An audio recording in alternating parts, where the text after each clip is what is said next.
All right, so throughout the Bible, God commands Christians to drive out evil. And so Psalm 7:9 is bring an end to the violence of the wicked and make the righteous secure. One more time, bring an end to the violence of the wicked and make the righteous secure. Right, and so these are the mouths of God. This is, in this case, this is David, the prophet, or sometimes referred to as the psalmist. Right, and he is telling his people how they are to rule. Right, God is telling David how he is to rule over his nation, so that the righteous are secure. Um, in previous videos, I've shown that the light, right, welling up what is good, light, wisdom, and knowledge is going to be far more effective and far more profitable for a nation, any person's life, a community, etc., uh, rather than pursuing the roads of darkness and evil and things like that, corruption, not caring about your people, things like that, right? And right, the roads of darkness, well, they will lead to the collapse of any nation that follows them for long enough, right? Unopposed for long enough, right? Hopefully, good will rise up and overthrow evil in a nation when it begins to rise up, right? Overthrow, drive it out, do whatever it takes to defeat it, etc. Do whatever it takes to defeat it and drive it out so that it doesn't thrive in your nation, so that people are safe, they can work there, and they want to come there and innovate and help you guys build, right? These are all biblical concepts that are often written in parables throughout the Bible. But if your nation is following the Bible, it will be producing a supra abundance in pretty much every way, right? Um, it will be an outlier, a serious outlier compared to other nations in performance and desirability, happiness, etc., etc., etc.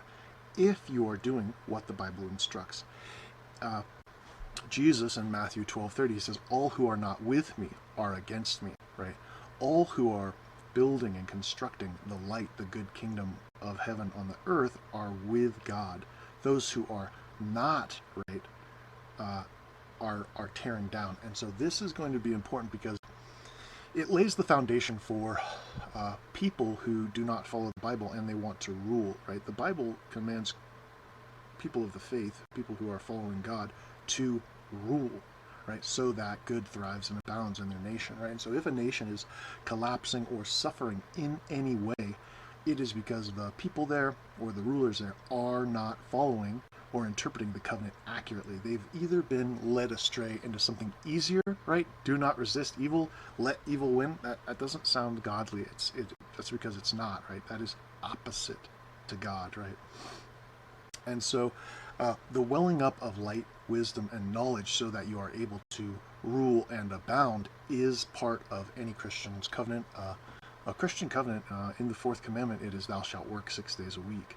And so by following this commandment, you will become extremely good at what you do. And if you are ruling or governing a community or whatever, a church body, a city, your city will thrive because of your teachings and your actions, right? Understanding this is important because sometimes, right, people who they follow the darkness, they want to rule. Well, you don't get to. You won't be able to. You have to. What you won't be able to rule well, and you'll see this in people who have sort of strayed away. They want to rule, and maybe they even get into a position of power where they can rule, but they'll be using methods of darkness that only generate short-term rulerships, short-term nations, right? Nations that only last 100, 200, 300 years, and then they collapse and they're done, right? Throughout the world, throughout history, you can see many nations being conquered and extinguished, etc. But the godly covenant, the covenant that God is talking about, will create a perennial nation, a nation that lasts almost a long time or indefinitely, right? The nation will not be able to fall. The nation will not be able to be overrun by evil, or it will not be suffering economic downturn, etc. And so, if you are one of these underperforming nations in the EU or the United States, wherever you are in the world, right? The reason that some of these nations are underperforming is because they're not keeping their covenant. They're not interpreting the Bible accurately. They're not propagating the ways of God in their nation, right? Any nation that does this will thrive, not underperforming, but number one. You'll be number one by a lot, and I mean a lot. Understanding that's important because when you start creating the current that will push these ways, that will teach your people to follow these ways and doing what is instructed in the Bible, you'll be able to see the change very, very quickly. Now, Christians, right, as I said, are commanded to drive evil and wickedness out, right? And so God drives evil and wickedness out? No, God has commanded you to drive evil and wickedness out, right? And this instantly becomes a point of division in many preachers' minds because they don't want to do it. That is a very difficult thing to do for most people. And if you're governing a house, right, a church, a place of worship, and an evil person comes in, well, the only way you're going to get them to leave, right, is getting them out yourself. And so then it requires courage, strength, wisdom, knowledge, communication skills, the know-how to address situations that you might not like that are rising up. And so understanding this is extremely important because you'll find all sorts of people saying, "Puh, I don't have to do that." And right, well, that people who don't follow God's ways, well, they'll suffer in their life. They'll have a life that is less. People who follow God's ways accurately will thrive, and they will produce abundance. And understanding this is really important because it's your choices in your life. You only get one life, and how you choose to live it, that's your point. Now, how Christians are commanded by God, and so this boils down into sin, right? Sin is something that mankind has lost. They're completely oblivious to. They interpret it one way, they interpret it another way, and most of them are confused about it, right? Sin is not something bad like, oh, this evil guy showed up to my church, I picked him up and I threw him out onto the steps and he got hurt. That's not evil, that's called good. Okay, so opposing evil, that's called good. Permitting evil to enter, that's evil. Permitting evil to terrorize your people, that's evil. Not caring about other people, what's happening to them, it's indifference. It means you don't love them, right? And if you're a follower of God, you love other people, you care about other people. And if the situation is you're able to protect them, you do so, right? Now, that doesn't always mean that you will be able to protect one person against 50 that swarm them, right, or something like that. Understanding this sort of thought process is wisdom. It's the beginning of wisdom, following God's ways.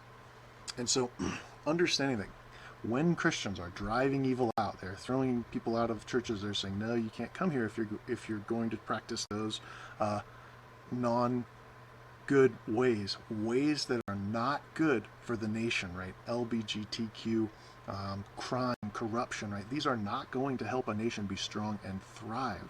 They're going to weaken a nation, and if they're followed unto the end, right, the nation will collapse, it will end, and a whole lot of people will die as a result, right?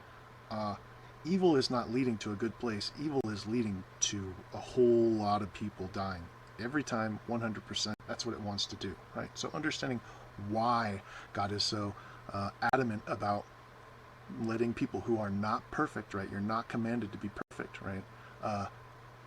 Driving out evil and doing what it takes to drive out evil. It will cast some light on the scriptures because, right, sin implies that you have done something to offend God, right? Not you're following God's commands and driving evil out. No, you're sinning. You're doing something that God says will lead to the destruction, the collapse of your nation, the death of yourself, right? Things like that. Things that God has said are sinful. God saw Sodom and Gomorrah, and he destroyed it. He didn't ask if it was politically correct. He didn't give people trials. He didn't debate with men saying, "Hey, maybe I should do that," and then someone comes along and says, "Oh, mercy, mercy! It's so not right. We should just let them conquer us. We should just let the evil spread." No, God shows up and he blows the people of Sodom and Gomorrah off the face of the earth without asking. Okay, you're Christians, followers of God. We're supposed to reflect God. Now, that doesn't mean we want to do things like that, but that doesn't mean that if a nation is poisoning your nation, if a nation is has found some legal way to terrorize you, things like that, that you're commanded to put up with it. No, right?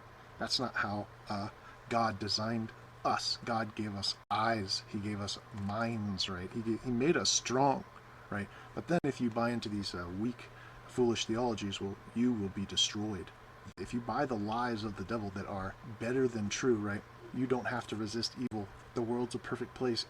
Well, if you don't resist evil, right?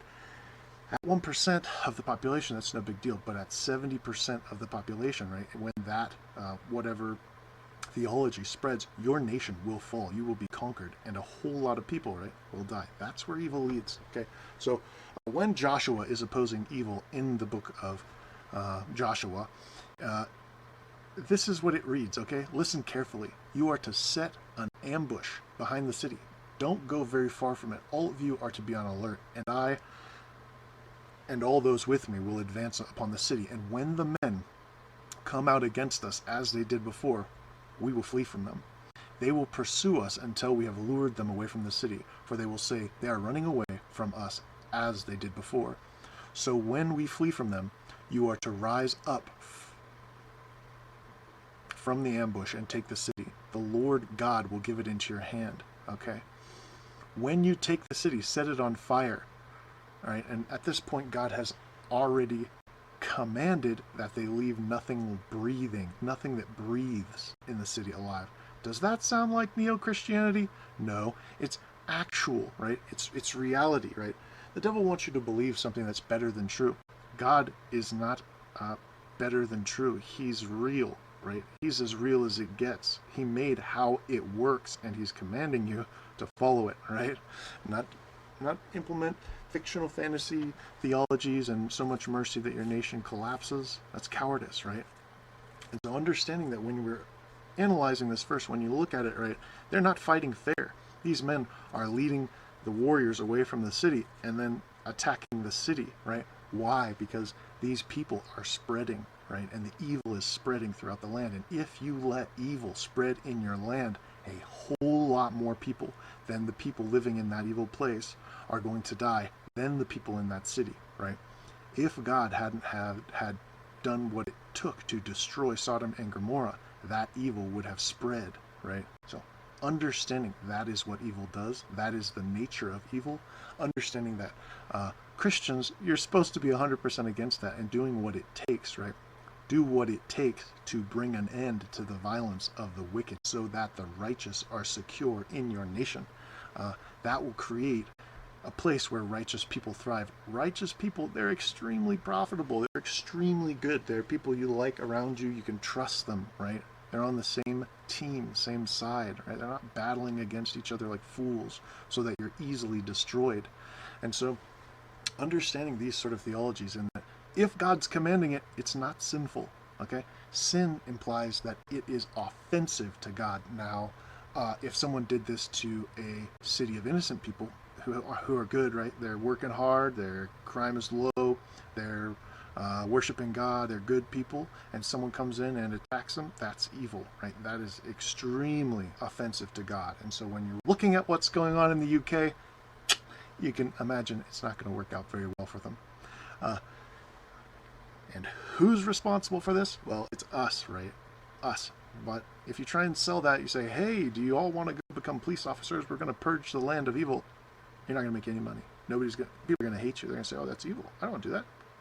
Right? I don't want to do that. Therefore, it's evil, right? There's no moral guidance or connection, right? I don't want to do it. Therefore, it's bad. However, biblically, right, God suggests that Christians will be commanded to do difficult things. So understanding this is important.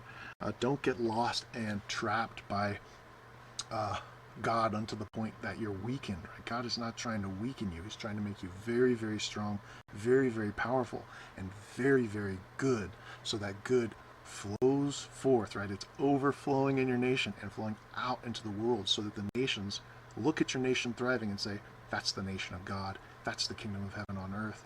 I want to be like them. I want to follow them. And you're inspiring the masses to follow suit so that good thrives and abounds. Not good is slaughtered every day in your nation. Not governments being fully corrupted so that they're arresting their own people and attacking their own people, that's not strength, right? And so when you get on the side of good, you'll realize that a lot of people are good with you, and they will side with you and join your cause, and they will fight with you, right? And they are extremely able to vanquish evil and drive it out of the land. God is not commanding you something that you are not able to do.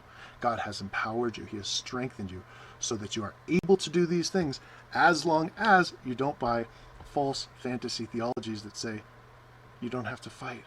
We should all be pacifists. It's going to work out well for us. Well, any nation that has practiced those ways, or socialism, communism, things like that, in the past, right, they've collapsed, they've fallen, and they've resulted in the death of a whole lot of people. And so understanding not to let yourself get deceived or be foolish, right, to be led away by darkness,